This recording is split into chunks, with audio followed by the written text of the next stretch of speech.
Prince Harry is expected to take part in the much-anticipated unveiling of Princess Diana's statue on July 1.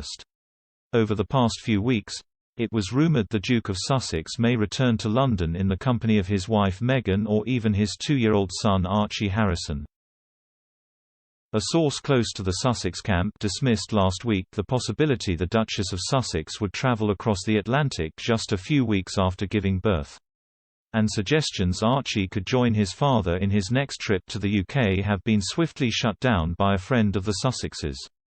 They told Vanity Fair, "Meghan will stay at home with the children. Harry is flying alone." The missed opportunity to see Archie in person for the first time in more than a year may be a heavy blow for the Queen. Royal expert Katie Nicholl wrote, "The Queen is said to be desperate to see Archie, and was one of the first members of the family to be informed when daughter Lili was born on June 4. Archie hasn't seen other members of the royal family in person since at least mid-November 2019, when he left with his parents for Canada. While Meghan and Harry returned twice to the UK in early 2020, little Archie remained in British Columbia until late March, when he travelled across the American border to relocate to California with his parents. While the Queen hasn't seen her great-grandson in person for months, she has remained in touch with him via video calls, Prince Harry said. Speaking to TV host and friend James Corden during a special episode of his Late Late Show in February, Harry was asked whether Her Majesty knows how to use Zoom. The Duke replied, "Yes, both my grandparents do. They have Zoomed a few times. They have seen Archie running around."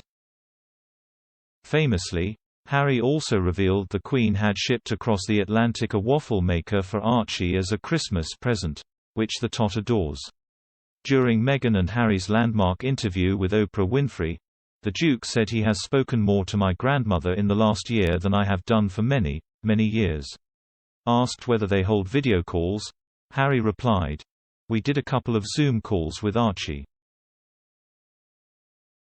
Prince Harry is expected to return to his homeland within days. As he is traveling from the US, he will need to self-isolate on arrival for either 5 or 10 days, depending on whether he joins the government's test-to-release scheme, which cuts short quarantine for travelers who pay to have a private test after their 5th day of isolation. A source has claimed the Duke will spend his days in quarantine at Frogmore Cottage, which remains the Sussexes' base in the UK.